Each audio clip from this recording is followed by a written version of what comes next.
Assalamualaikum warahmatullahi wabarakatuh. Pemirsa setia Tegar TV, bagaimana kabar Anda hari ini? Semoga selalu sehat dan senantiasa semangat dalam menjalankan aktivitas selama pandemi COVID-19. Senang sekali rasanya saya Salsakina dapat kembali menyapa Anda dalam program dialog spesial hari ini. Pemirsa, hari ini kita kedatangan Ketua DPRD Kabupaten Lampung Tengah yang merupakan sosok yang sangat luar biasa dan sudah cukup dikenal oleh masyarakat luas, khususnya masyarakat di Lampung Tengah. Dan kita akan membahas bersama mengenai perjalanan hidup beliau. Baik, selamat siang Pak Marsono. Selamat siang, Salwa. Bagaimana kabarnya Pak? Alhamdulillah sampai hari ini masih dilindungi Allah dan diberi nikmat sehat. Alhamdulillah. Bagaimana kabarmu? Sehat juga Pak, Alhamdulillah. Dan terima kasih juga ya Pak sudah diterima di sela-sela kesibukan Bapak hari ini. Baik Pak Marsono, saya ingin sedikit menggali nih Pak mengenai masa kecil Pak Marsono. Pak Marsono ini lahir di Banyuwangi ya Pak, tahun 1969 Iya. di bulan Januari tanggal 4 ya Pak ya? Iya, betul. Dan bisa diceritakan nggak Pak tentang masa kecil Bapak yang mungkin bagaimana ada hal-hal yang akhirnya membentuk seperti sosok Bapak sekarang hari ini? Masa kecil saya ya namanya di kampung ya. Baik, itu di mana? Di Banyuwangi sana, Banyuwangi, di Kecamatan Serono ya. Baik. Dan di sana saya dibesarkan oleh bapak dan ibu saya. Ya dengan ala kampung. Dengan kampung ya saat itu Pak. Kebetulan beliau mendidik saya dengan keras dan mandiri. Bapak saya itu seorang penjahit. Penjahit. Yang anaknya cukup banyak. Anak bapak itu 7, 4 cewek, 3 cowok. Dan Bapak anak ke? Kebetulan saya anak yang keempat dan cowok yang paling besar.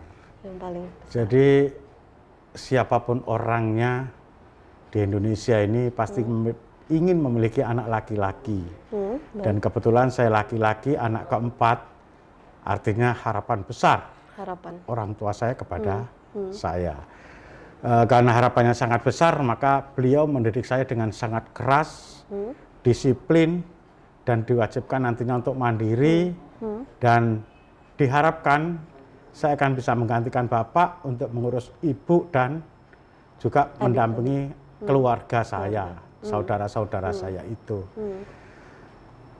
Biasa ya, pagi sama sekolah.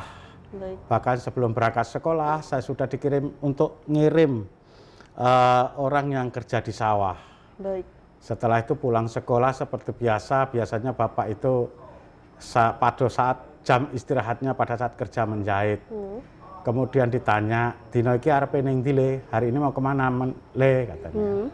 Saya jawab, "Ya nanti Pak sore kayaknya mau main sepak bola," saya bilang. Baik. "Jam berapa piro?" "Ya biasanya ya kan habis asar Pak." "Ya udah kamu lihat sawah dulu." Akhirnya saya ke sawah lagi kan, ngelihat lagi, walaupun hanya ngelihat, intinya bapak hanya memberikan tugas tersebut kemudian saya laksanakan atau tidak, yang penting sepertinya bapak itu melaksanakan tugas. Baik. Nah untuk mencek kedisiplinan saya, biasanya bapak akan bertanya, ada sesuatu yang ditaruh sama bapak di sana, ada yang hanya disuruh ngambil aja, atau ada yang disuruh naruh di sana, padahal tujuannya hanya supaya saya diajari bekerja itu seperti itu kan. Yang kadang-kadang sangat luar biasa untuk mengajari keberanian saya. Saya waktu itu masih ingat betul, saya masih SD di sawah itu pada saat giliran ngisi air atau bahasa Jawa jalep untuk ngisi air tanaman di sawah. Itu kebetulan sawah kami itu melewati namanya tempuran, kali yang bertemu. Iya. Atau kalau lewat yang lainnya, itu ketemu tempat pembantaian komunis di situ. Saat itu ya Pak? Ya namanya Babian. Jadi mau nggak mau milih ke sini lewat tempuran yang terkenal angker. Lewat di sini, ketemu tempat yang lebih angker lagi. Jadi bapak saya itu menyuruh saya habis maghrib untuk berangkat. Kemudian saya kan waktu itu, ya saya bilang, "Pak, di sana itu ya kita ceritakan, ceritanya angker lah dan lain sebagainya." Bapak coba jawab, "Kamu itu laki-laki. Baik.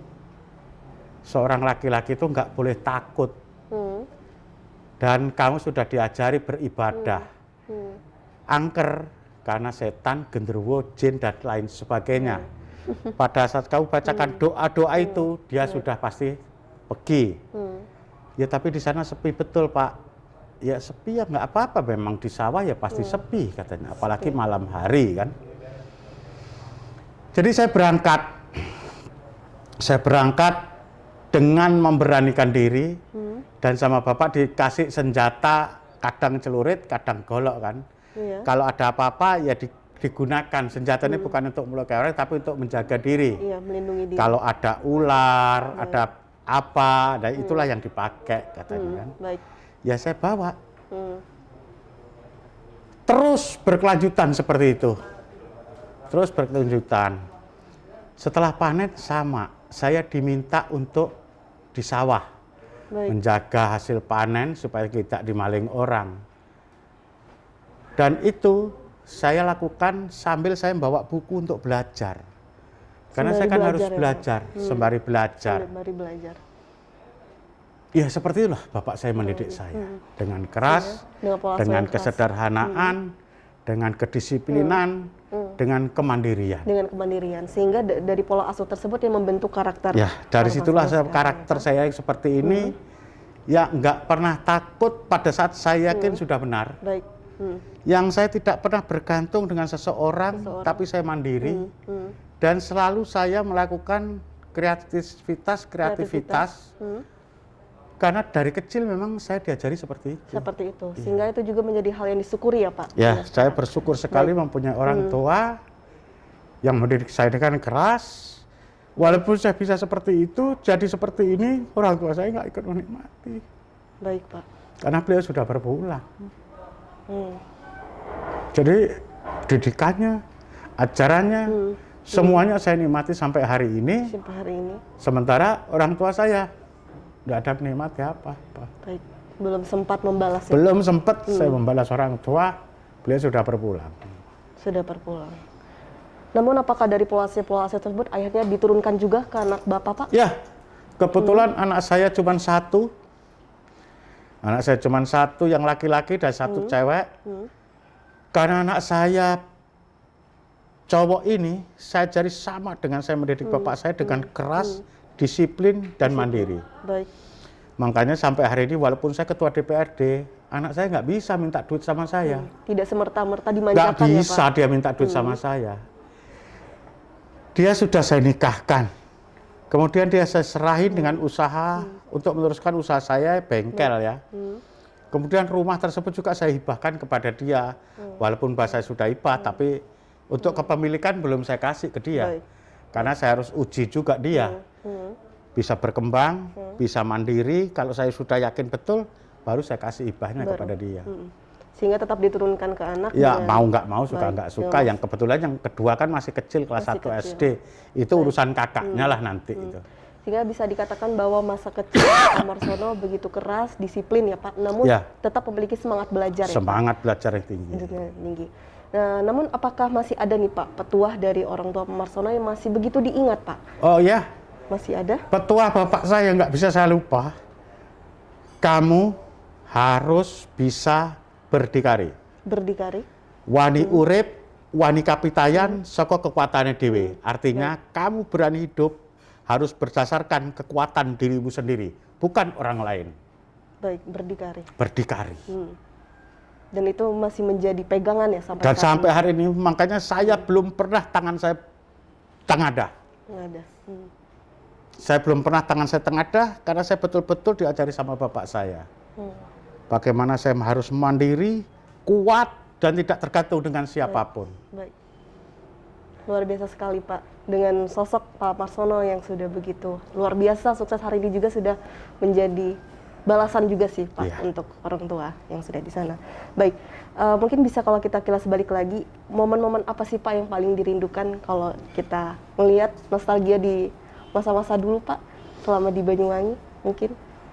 Yang paling dirindukan? Yang paling saya rindukan pada saat saya diajak naik sepeda oleh bapak saya dibonceng di belakang, kemudian tujuannya hanya satu, di sana ada orang sakit, datang ke rumah minta tolong untuk diobatin, ayo kita ke sana. Pak, saya masih belajar, ya sudah habis belajar. Baik. Jadi bapak saya akan datang ke rumah orang tersebut, kemudian orang tersebut didoakan, atau ya kalau kata orang Jawa disuwuk lah. Dan itu dilakukannya tanpa pamrih. Tanpa pamrih. Dilakukannya enggak ada minta uang atau apa, enggak pernah bapak saya minta uang seperti itu. Yang lebih hebat lagi, kadang-kadang pulang udah jam 3, sementara saya besok harus sekolah lagi kan. Pak, udah malam, kita pulang. Bermohon kepada Yang Maha Kuasa, itu yang paling bagus jam ganjil. Baik. Dimulai dari jam 11 malam, jam 1, jam 3, kata Bapak. Nah ini kita sudah ada di jam 2. Baik. Rumah ini membutuhkan kita ada di sini jam 3 nanti. Jam 3 nanti. Kamu kalau mau ngantuk, ngantuk aja dulu, tidur aja dulu.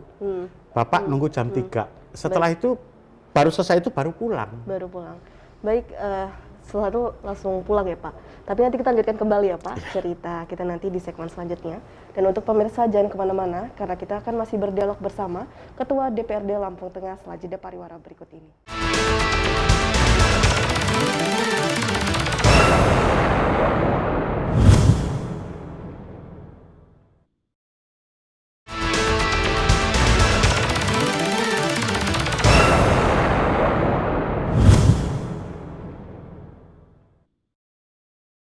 Baik, terima kasih pemirsa. Kita masih berdialog bersama Ketua DPRD Lampung Tengah. Baik Pak Marsono, kita lanjutkan kembali ya Pak.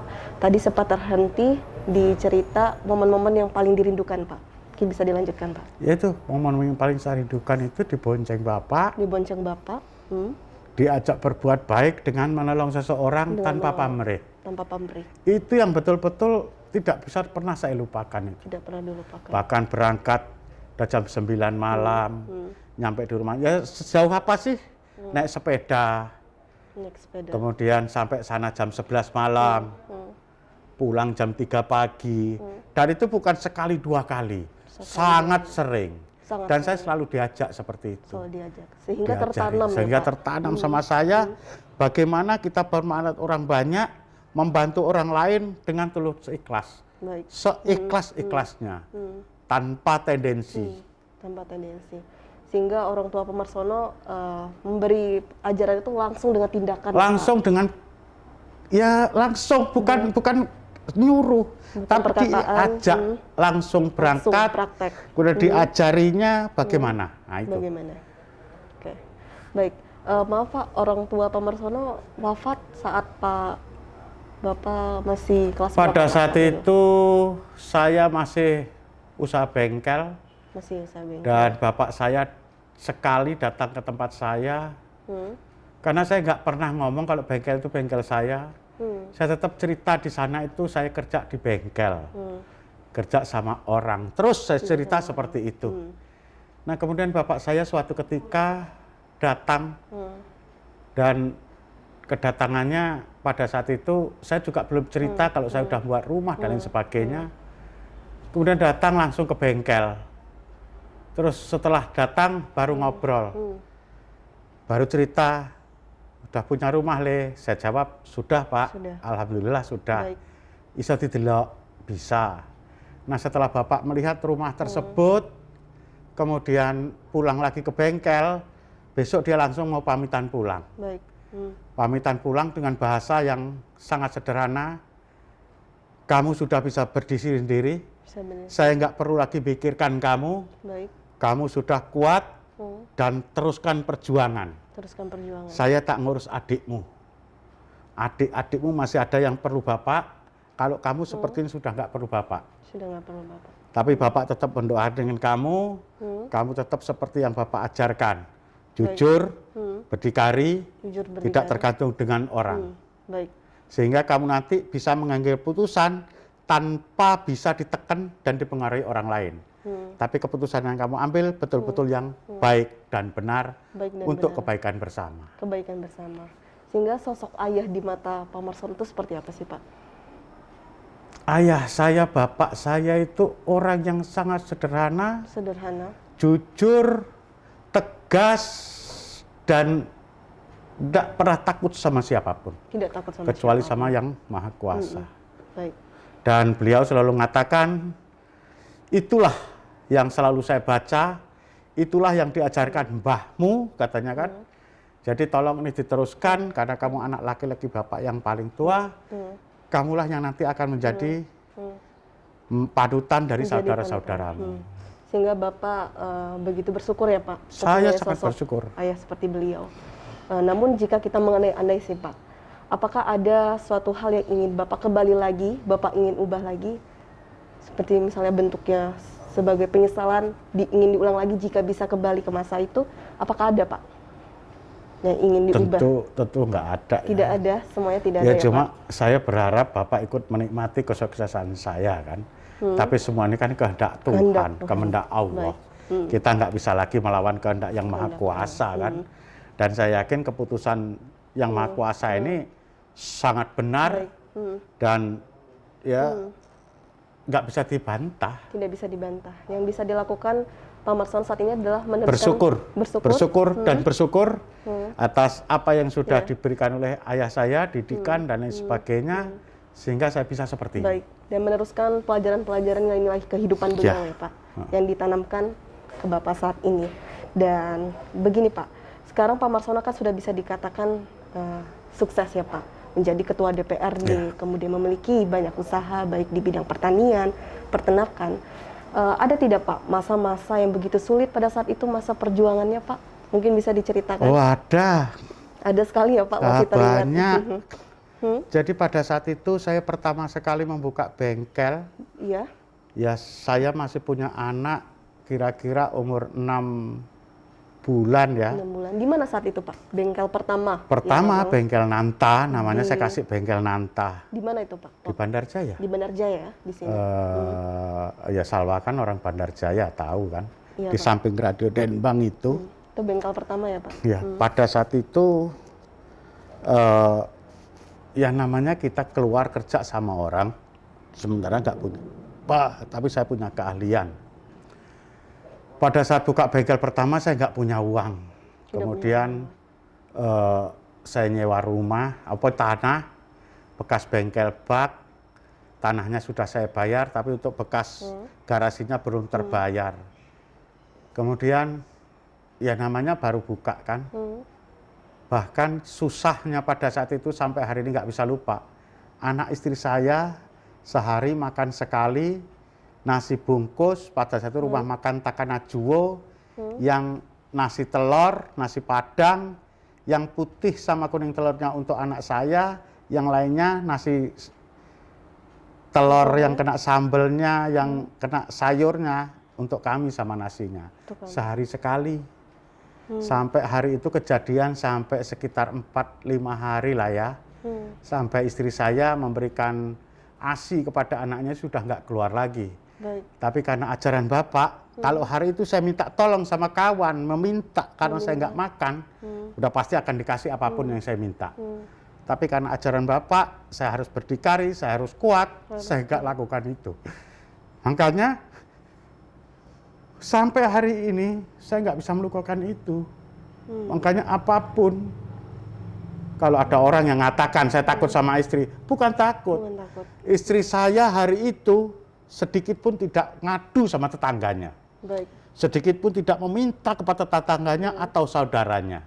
Baik. Tetapi dia tetap patuh sama suaminya, dikasih makan sehari sekali, nggak juga marah. Baik. Dan ya akhirnya ya bagaimana harus saya menghargai istri saya. Menghargai istri saya. Pada saat susah seperti itu aja dia masih setia sama saya, masa segitu saya sukses, saya harus hianati dia. Sehingga sosok istri yang begitu luar biasa disimpan sendiri dan menemani di masa-masa sulit baik Bapak. Sulit maupun ya kalau sekarang bahagia ya ikut menikmati lah. Ikut menikmati. Baik Pak Marsono, menarik sekali Pak. Tapi nanti kita lanjutkan kembali di segmen selanjutnya. Dan untuk pemirsa jangan kemana-mana karena kita akan masih berdialog bersama Ketua DPRD Lampung Tengah setelah jeda pariwara berikut ini.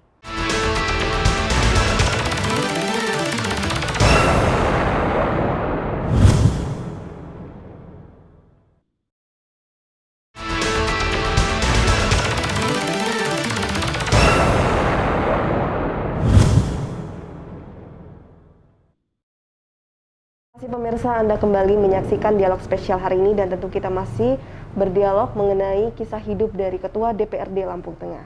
Baik Pak Marsono, kita lanjutkan kembali ya perbincangan kita bahwa memang istri Bapak lah yang menemani masa-masa sulit ya Pak di saat itu. Namun apakah ada sosok lain juga Pak yang begitu berjasa yang menemani masa-masa sulit Bapak saat itu? Ibu. Ibu? Ibu saya. Ibu. Bagaimana saat itu Pak perjuangan Ibu? Saya kalau pulang, ibu saya itu kalau dikasih duit, nanyanya 1000 kali. 1000 kali Pak. Uang apa? Apa kamu udah banyak uang? Udah untuk kamu aja. Bahkan suatu ketika saya pernah pulang, tanpa memberitahu siapapun kalau saya pulang, saya menangis. Ibu saya kerja di nyotir rosokan, barang bekas. Kemudian saya datang, kenapa mak, kata saya kan, ya timbang ning omah nganggur le, katanya kan. Ya Allah mak, kata saya, sekarang ngomong mak, kebutuhan mak berapa sebulan, nanti tiap bulan saya kirim. Berhentilah mak kerja itu. Iya. Saya bilang, malu saya ini, cuman ketawa, saya masih bisa kerja. Masa saya minta sama anak saya berharap sama kamu aja susah. Baik. Kamu punya anak, kamu punya istri. Punya tanggungan. Ya saya nggak bisa apa-apa juga. Walaupun kemudian setiap bulan, Tetap saya tetap, mengirim. karena saya punya saudara yang lain, saya berharap saudara yang lain juga kan punya kewajiban juga dan punya hak juga untuk memberi ibu ya. Baik.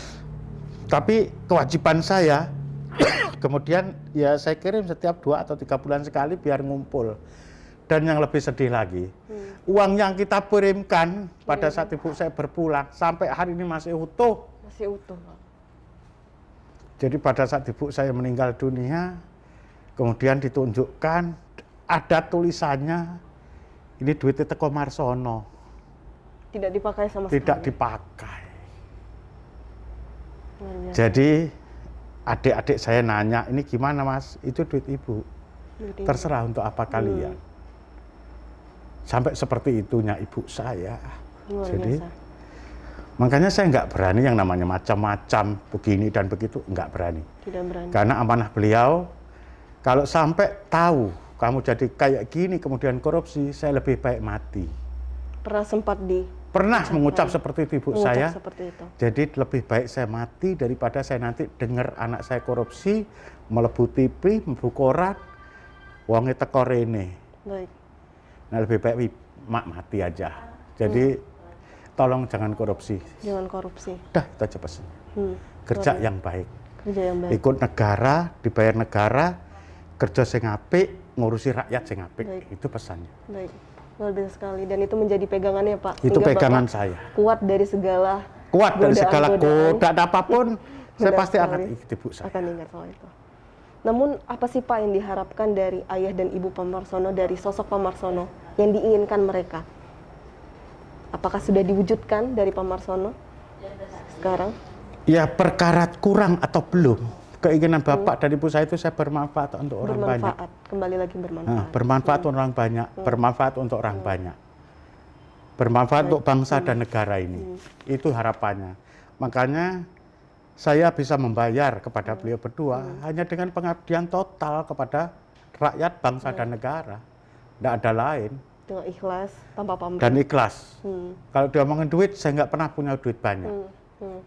Tadi sudah saya tunjukkan kan, di rekening saya hanya ada 1 juta uang. Hanya 1 juta dari ketua 1.250.000 seorang ketua DPRD. DPRD. Dan ini saya jamin nggak ada yang percaya. Baik. Dan itu nyata. Hmm. Itu nyata. Baik. Karena setiap saya punya uang pasti sudah untuk kegiatan ini, untuk kegiatan itu. Habis, dapat lagi, habis lagi. Belum pernah saya nyimpen duit 10 juta. Belum pernah. Tidak pernah. Belum pernah isi sini gitu. Baik, karena semuanya langsung dihibahkan Langsung, untuk membantu langsung masyarakat. kegiatan untuk masyarakat. Oke. Baik Pak, kalau kita kembali lagi nih Pak ke masa sebelumnya, bahwa memang Pak Marsono ini dari Banyuwangi ya Pak, kemudian akhirnya pindah ke Lampung. Itu keputusan apa yang membawa akhirnya kenapa pindah atau hijrah ke Lampung Pak? Oh iya, waktu itu saya masih ingat saya lulus sekolah STM ya, STM? STM Negeri Banyuwangi, Iya. jurusan otomotif. Otomotif. Tahun berapa saat itu? 87. 87. Setelah Eptanas selesai, Baik. pada saat itu ada momen namanya mau pemilu. Pemilu.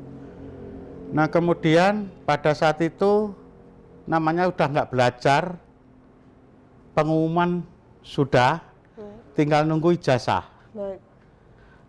Pengumuman lulus sudah, tapi nunggu ijazah.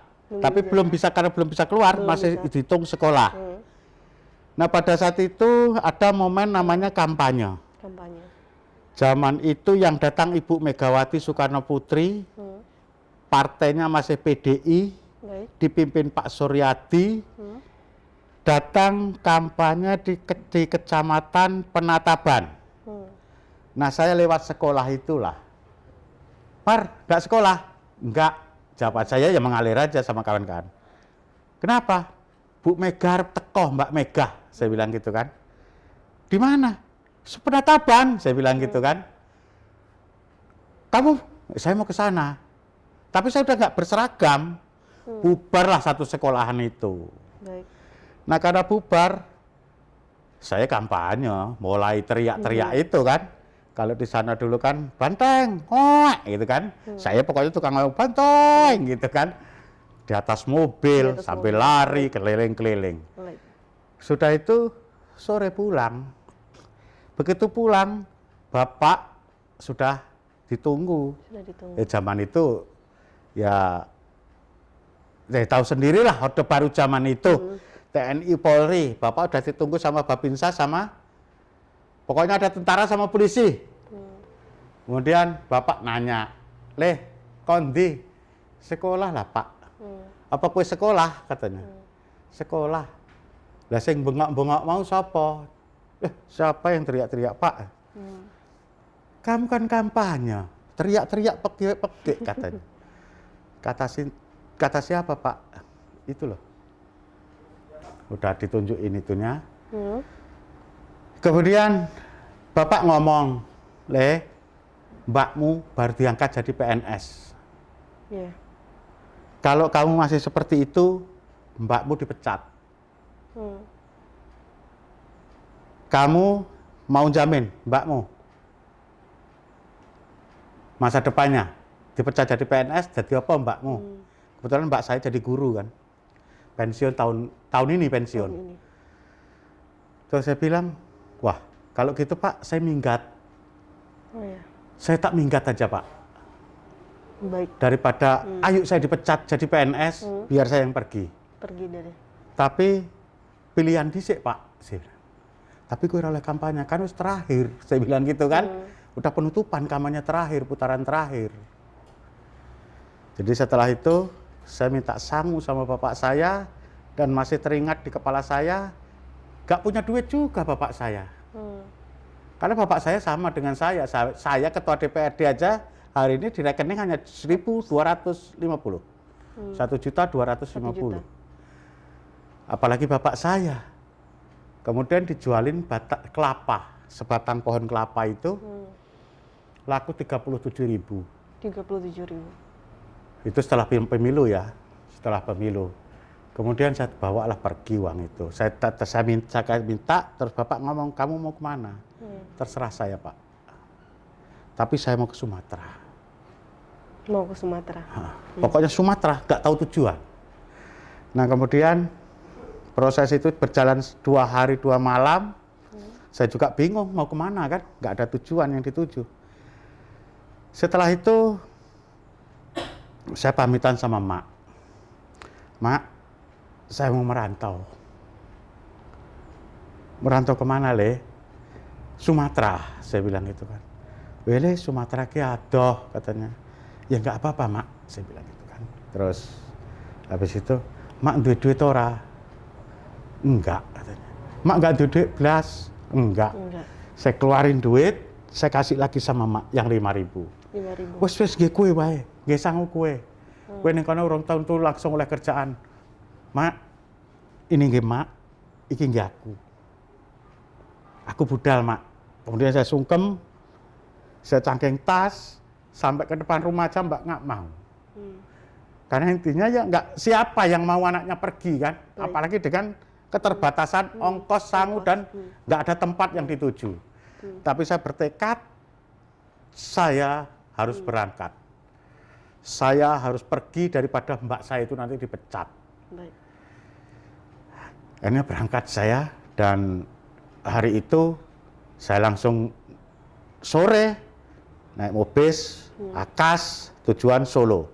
Sampai Solo pagi, kemudian saya ngeliat tiket di loket-loket itu. Ada namanya tebing tinggi Lahat. Ada itu. Nah, kemudian saya menghitung uang kan. Tebing tinggi Lahat 17.000.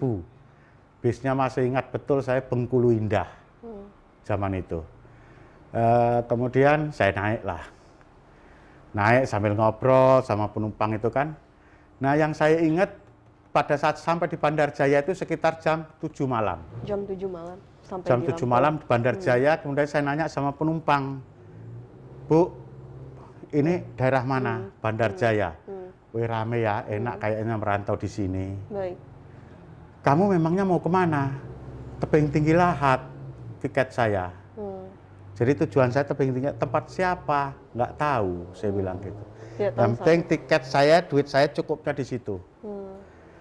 Nah, kemudian sampai sanalah pagi subuh ya. Di Tebing tinggi. Lahat. Jadi berhenti di rumah makan itu, kemudian kata kondektur itu yang tebing tinggi terakhir. Baik. Disinilah katanya. Turunlah bawa tas. Tapi memang saya sangat bersyukur, Allah sangat sayang sama saya. Jadi pagi itu juga ada sopir Baik. angkot kalau sekarang ya, sopir mobil penumpang nanya, nak kemana kamu? Bahasa sana kan? Saya kan nggak paham, saya belum ngerti bahasa sana. Baik. Jadi jawaban saya, nak kemana kamu? Nah, kemana? Apa nak kemana? Baik. Dan itu Dan lokasinya di tebing tinggi Lahat ya, Pak? iya di tebing tinggi Lahat, di rumah makan Oke, itu. Baik, nanti kita lanjutkan kembali ya Pak, Oke. sampai saat itu. Dan untuk pemirsa jangan kemana-mana, karena kita akan masih berdialog bersama Ketua DPRD Lampung Tengah setelah jeda pariwara berikut ini.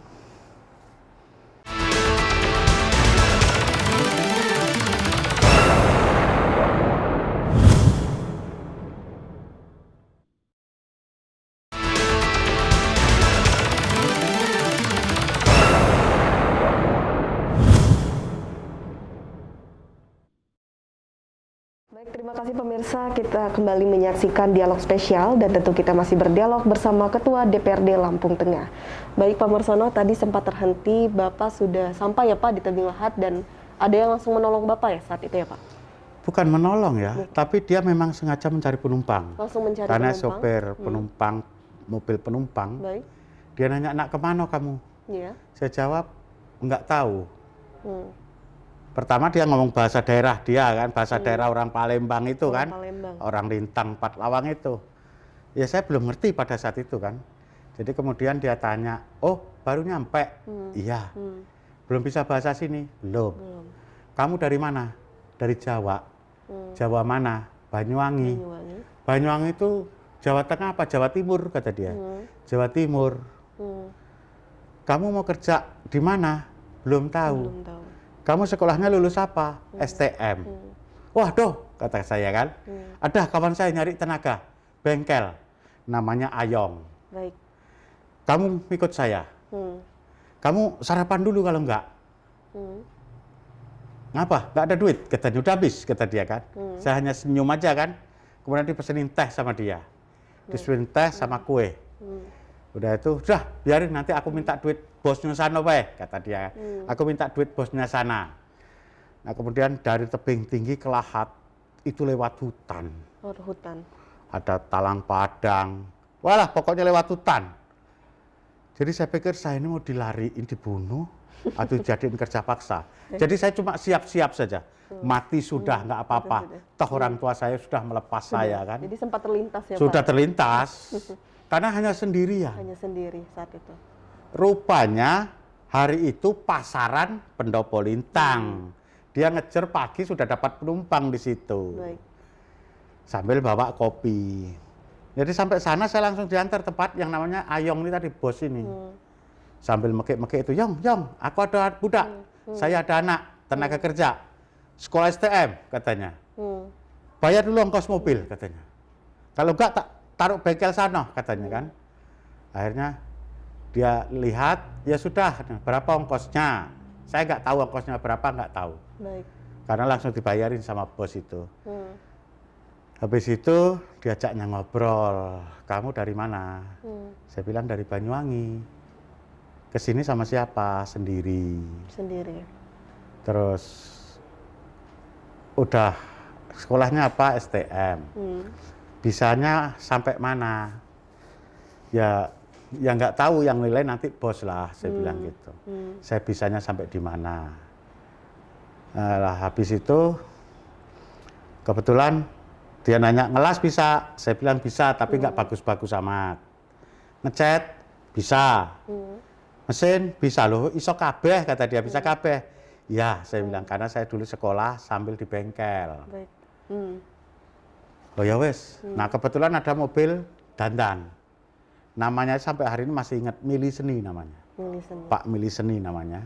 Dan itu pertama ya Pak? Pertama sekali. Kemudian dia ngomongin sama bos itu mobil itu coba didandanin. Didandanin. Mobil high ace zaman itu, mobilnya pincang. Tapi di sana kan ngomongnya bukan pincang, tapi kincat. Mobilnya kincat. Kecaknya kabilatornya katanya. Kemudian saya lihat, saya laporan sama bos, itu businya mati.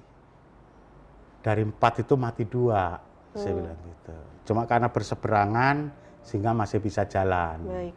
Tapi pincang. Dan itu minyaknya pasti boros. Tapi yang punya tetap ngotot karburator. Gimana? Ya buka aja karburator ya. Nggak, habis itu baru minta ganti busi. Ya saya kerjain buka karburator. Kemudian saya langsung minta ganti busi. Busi juga saya buka. Pelatihnya saya setel. Saya starter jadi bagus. Mekik lagi orang itu, bos, Yong, pacak anak buahmu ini, pinter anak buahmu ini, mobilku udah jadi, berapa sen, berapa ongkosnya katanya kan. Zaman itu Kak masih ingat saya, 12.500 ongkosnya, 12.000. bagusin mobil itu. Nah kemudian setelah itu, lah itu udah bisa kamu katanya. Sudah bisa kerja. Yang ringan-ringan seperti itu bisa bos, kalau yang berat masih perlu diajari lah ya. Oh ya, dempul iso. Terus ditunjukin suruh dempul mobil kan. Ya itu, coba didempul. Ini dempulan siapa bos? Dempulan aku. Bagus saya bilang gitu kan. Saya langsung bisa pastikan bagus dempulan saya. Baik. Nah setelah itu langsung saya minta alatnya kan. Selesai dempul. Ya sudah. Nah setelah itu baru bos itu ngomong, kamu mau gajian apa mau persenan? Baik. Saya jawab langsung persenan. Kenapa? Kalau gajian saya nggak semangat. Karena gaji saya sudah pasti itu. Kerja bagus dan tidak bukan urusan saya. Cuman kalau persenan, sebanyak saya kerja, sebanyak itu saya dapat. Sip, kata dia. Ya sudah, kamu istirahat. Besok mulai kerja. Makan, ikut saya 3 kali, pagi saya kirim. Siang dikirim, malam dikirim. Dan singkat cerita itu menjadi pekerjaan pertama ya Pak? Menjadi pekerjaan saya pertama. Sesampainya di Sumatera. Kemudian itu kan di Sumatera Selatan ya Pak? Di Pendopo Lintang, Lahat, Sumatera Selatan. Sumatera Selatan. Kemudian bisa tiba-tiba di Lampung Tengah, Bandar Jaya itu bagaimana ceritanya Pak? Jadi setelah ikut Pak Ayong itu selama 1 tahun, terjadi sedikit clash. Baik. Sehingga saya juga kena provokasi orang, rupanya permainan orang, sehingga saya keluar dari bengkel tersebut. Baik. Lalu saya buka bengkel sendiri. Di Bandar Jaya ya Pak? Di sana. Di sana, sempat di sana? Di sana saya buka bengkel. Baik. Dimodali awal itu dari Pak Camat Pendopo Lintang, namanya Dr. Andes Ahmad Nusi. Nyewa di tanahnya Pak Amir. Nah begitu saya buka di sana, bengkelnya Ayong tuh sepi. Baik. Sementara setelah saya buka di sana, bengkel saya jadi rame. Ayong sepi. Nah rupanya setelah ini rame, diakuisisi orang. Diambil orang juga. Baik. Saya mau ngelawan sendirian. Akhirnya saya tinggal saja. Itulah yang saya terus pergi ke Bandar Jaya. Bandar Jaya. Jadi memang sempat membuka bengkel juga ya Pak? Membuka bengkelnya namanya Usaha Mudah. Usaha mudah, baik. Di sana. Kemudian sesampainya di Bandar Jaya, tidak begitu sulit ya Pak adaptasi yang dirasakan? Karena Bapak dari Lahat, yang awalnya dari Banyuwangi. Ya di Bandar Jaya saya pada saat itu, pertama di Bandar Jaya, saya datang pagi, kemudian saya nanya, jawaban orang bahasa Jawa. Loh, bahasa Jawa. Saya kaget kan. Tapi tujuan saya pada saat itu belum jelas. Belum jelas. Makanya saya berjalan kaki dari Bandar Jaya sampai Tigeneneng ke Metro, Metro sampai Kota Gajah baru saya dapat pekerjaan bengkel. Dapat pekerjaan di bengkel. Di Metro, di Kota Gajah, di tempat Pak Joni Budianto. Dulu dia punya bengkel di sana, di samping beliau bekerja sebagai Dinas Tenaga Kerja Lampung Tengah pada saat itu, di BLK. Nah, saya kerja di situ, harian dihitungnya 4.000 sehari. Cuman saya udah nggak bisa apa-apa lagi, saya iyain. Baik. Jadi kerja di situ hanya 8 hari, kerjaan udah selesai. Nganggur. Kemudian ikut nyopir ke Seputih Banyak, di SB6 apa SB7 itu ada pabrik singkong, ngangkuti nonggok. Baik. Ngikut namanya Jumari, kawan yang kenal di bengkel itulah. Jadi tugas saya nyopir. Dia sopir itu pergi ngeluyur. Saya pagi subuh udah nyopir sampai isak. Di sana sebulan. Kemudian pada saat saya pulang lagi ke tempat Pak Joni tadi, ada namanya Pak Muslim, Pak Salim, tukang las Pak Joni itu ngomong, Mas, di Bandar Jaya itu butuh tukang cat. Baik. Sampai kan pinter ngecat. Coba ke sana ngomong aja yang ngasih tahu Pak Salim. Akhirnya saya datanglah ke Bandar Jaya. Baik. Jadi di Bandar Jaya, kemudian saya ngelamar di sana. Dikasih kerjaan itu berapa? Borongan aja. Langsung saya ngomong 250.000 Pak. Ya sudah katanya, makan ikut saya katanya dia kan. Rumahnya mana? Saya bilang Kota Gajah. Akhirnya ya pulang ke Kota Gajah nggak mungkin, bukan rumah saya. Ya itulah yang saya ngemper di Bandar Jaya. Di Bandar Jaya. Jadi selama seminggu saya tidur di emperan Bandar Jaya itu. Selama seminggu ya? Selama seminggu. Seminggu saya selesai kerja jam 5, saya sudah jalan-jalan, malam tidurnya di depan toko Kembar Jaya. Ingat nggak kamu? Yang sekarang toko bakso bibit. Oh iya. Nah di situ. Bakso bibit.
Terima kasih pemirsa, Anda kembali menyaksikan Dialog Spesial dan tentu kita akan masih berdialog bersama Ketua DPRD Lampung Tengah.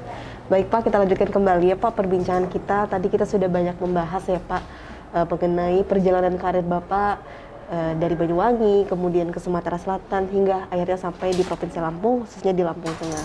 Baik Pak, kalau kita lihat kan memang ekosistemnya berbeda ya Pak, yang Bapak sebelumnya menggeluti bidang montir ya Pak, kemudian supir dan lain sebagainya, akhirnya bisa terjun ke politik itu bagaimana awalnya Pak ceritanya? Jadi di samping saya membuka bengkel, saya juga kan berorganisasi. Berorganisasi di samping. Ada pemuda main bola kita urus, ada pemuda main volleyball kita urus, ada yasinan kita terlibat di dalamnya, ada pembangunan masjid kita ikut serta. ada pengajian, kita pasti jadi promotor kan. Nah dari sana rupanya diperhatikan sama orang. Perhatikan. Pertama orang-orang politik, orang ini kok aktif kan. Baik. Yang akhirnya banyak lah yang nawarin saya. Baik. Tapi saya nggak pernah tertarik pada Tidak pernah saat tertarik itu. saat itu. Dari tahun 99 saya tidak tertarik. Baik. Kemudian terakhir tahun 2014 saya ditelepon oleh seseorang yang namanya Pak Surono Danu. Ditelepon, di mana Mas? Di bengkel lah. Lagi ngapa? Ya bongkar mesin, namanya bengkel. Saya jawab ya enak aja seperti itu. Ini ada pendaftaran calon legislatif. Iya Mbah, udah tahu, saya bilang itu. Tahu dari mana? Tahu dari koran lah, kan saya langganan koran. Itu ada teman-teman juga cerita, kata saya kan. Ini mereka dulu insan pers yang sekarang udah hitungannya udah senior kan. Sudah senior. Sering nongkrong di tempat kita kan, cerita juga. Mas, nyalon dewan loh, alah gah. Saya sudah punya kerjaan ini, saya bilang gitu kan. Ya tetap seperti itu, tapi kemudian Pak Surono ini, Mbak Surono ini ngomong, Mas, ini udah jam 3, udah habis waktu. Sampai ngambil lah. Enggak lah. Ngambil lah.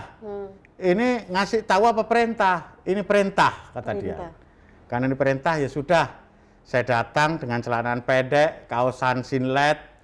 Yang kaos sinlet itu namanya bengkel kan, semau-mau. Sampai sana almarhum Pak Bambang Suryadi marah sama Pak Natali Sinaga. Ngapa Mas? Saya diperintah Pak Surono itu ngambil berkas pencalonan anggota DPRD. Kemudian almarhum Bambang Suryadi itu keluar dari kantor ketua dia itu. Apa Mas? Kongkon Mbah Surono jikok berkas pencalonan. Tahu nggak ini kantor? Ya tahu. Ya pakai yang rapi gitu. Nggak boleh, sudah lah. Balik saya. Dipanggilnya, dasar orang gila. Kasih itu satu. Udah dikasih, ya sudah saya bawa pulang. Saya bawa pulang, kemudian di akhir pengembalian berkas, saya belum isi itu. Belum isi sampai. Belum isi. Kan perintahnya ngambil berkas. Ya kan? Iya. Kemudian karena ditungguin lagi sama Pak Surono, ditelepon lagi. Mas, di mana? Bengkel. Lagi ngapa? Kerja lah, saya bilang gitu. Terus berkas yang pendaftaran caleg itu kenapa belum dipulangin? Loh kenapa dipulangin? Kan perintahnya hanya ngambil. Lah, ya diisi, dicukupi syarat-syaratnya, kumpul ke sini. Oh begitu, saya bilang gitu kan. Kemudian saya telepon anak teman-teman kan. Ada 6-7 orang lah, rupanya mereka udah nunggu. Udah nunggu saya ini diisi apa enggak itu kan. Nunggu kabar lah. Kemudian saya telepon dulu kepala satgasnya kan, Rifai, Nurpawening, Juli dan lain sebagainya itu kan. Ini saya tanya, saya telepon, kamu di mana? Enak Mas, di mana? Ya dekat rumah lah katanya. Ya sudah ke rumah. Udah rumah. Itu diisi dulu, suruh ngisi katanya kan. Baik. Bahan-bahannya minta sama Ayu kamu, saya suruh minta sama istri itu kan. Nah kemudian di terakhir, sudah cukup semua Mas, ini butuh ijazah katanya. Sampai punya ijazah enggak? Ada. Kemudian saya masuk ke kamar, saya ambil ijazahnya, saya sobek dulu fotonya. Foto ijazah saya sobek. Tujuannya biar saya enggak lolos. Baik, jadi tidak... Enggak lolos jadi caleg. Nah rupanya mekanismenya lain kan, KPU kemudian klarifikasi ke sekolahan sana. Baik. Dan dari sekolah sana dapat jawaban bahwa memang saya sekolah. Akhirnya kawan sana ada nomor kontak saya. Kawan sekolah di STM itu rupanya udah jadi kepala sekolah di sana kan. Kemudian kontak saya, semua berkas saya bawain kalau kamu mau nyalon. Kalau nyalon jangan sampai nggak jadi. Kalau kamu butuh apa-apa hubungin saya. Kamu pulang ke Banyuwangi. Saya siapkan semuanya kata dia. Karena memang dia kawan satu kelas kan. Kawan satu kelas. Yang jadi kepala sekolah itu. Lalu? Ya itulah akhirnya. Kemudian jalanlah pencalonan dengan keterbatasan semuanya. Semuanya. dengan pada saat jadi calon itu kemudian ada perjanjian tidak tertulis antara saya dengan Pak Natali Sinaga dengan Pak Bambang Suryadi. Kamu boleh nyalon, nggak boleh milih nomor. Dan nggak boleh ngurusin internal partai. Internal partai. Intinya kader PDI Perjuangan saya nggak boleh sentuh. Nomor urut saya dikasih nomor 11 dari 12 nomor. Baik. Dari 12 calon partai politik itu saya nomor 11. Artinya sangat sulit menemukan nomor itu. Tapi karena saya punya banyak kawan, satu persatu saya jelaskan, kita datang. Di periode pertama itu alhamdulillah jadi juga. Jadi juga. Baik. Pertimbangan saat itu apa akhirnya mau Pak mengikuti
Baik, terima kasih pemirsa, Anda kembali menyaksikan dialog spesial bersama Ketua DPRD Lampung Tengah.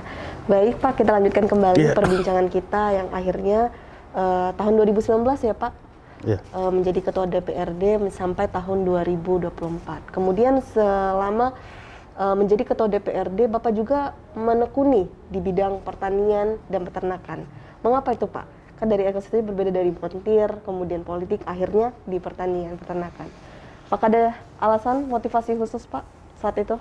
Sebetulnya jadi montir pun saya sudah bercocok tanam. Sudah bercocok tanam sebenarnya dari awal Cuma ya Pak? karena saya anggota DPRD dan Ketua DPRD tapi saya masih bercocok tanam, ini kan luar biasa. Luar biasa. Menurut penilaian orang, menjadi perhatian publik kan. Tentu saja. Padahal banyaklah yang dagang di pasar tuh punya duit banyak masih bercocok tanam. Baik.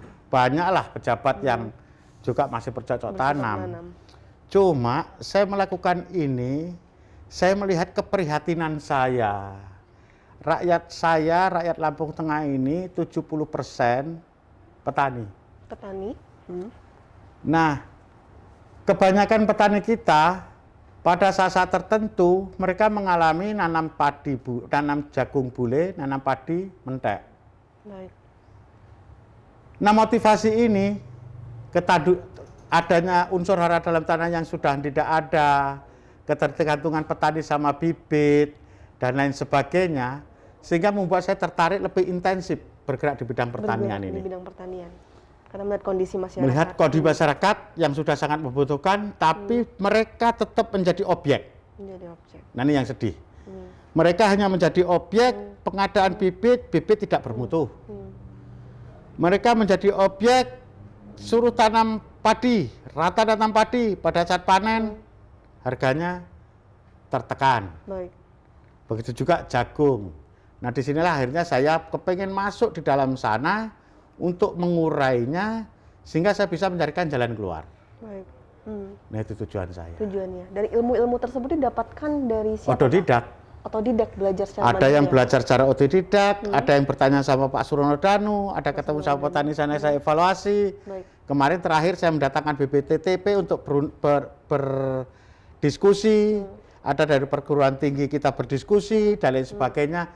Kita padukan jadi satu. Padukan jadi satu dan akhirnya melahirkan sebuah inovasi. Melahirkan ya, semua ilmu pasti yang sudah bisa saya langsung distribusikan ke masyarakat. Tadi contohnya itu kita panen padi. Panen padi. Ya kan? Jadi kalau untuk makan sudah nggak ada urusan, kita beras sudah ada. Mereka hasilnya juga sudah meningkat. Nah, sekarang bagaimana membuat formula hasil panen tadi menjadi kenyataan. Menjadi kenyataan.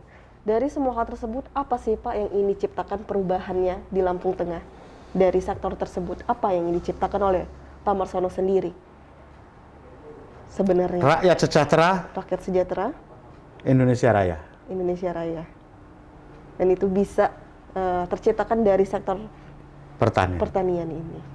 Dan bagaimana langkah-langkahnya? Apakah sudah mau mencapai hal tersebut? Apakah masih jauh? Kalau tahun kemarin saya membagikan 2, 3, sampai 400, 500 hektar per hektar. Musim besok 2022 akhir saya akan membagikan 1.000 sampai 2.000 hektar bibit padi. Dan akan saya bagikan gratis kepada rakyat.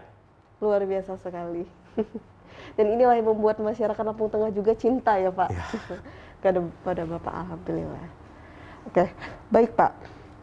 Sehingga dari awal hingga sekarang, apa nih Pak yang paling berkesan nih Pak di segmen terakhir ini?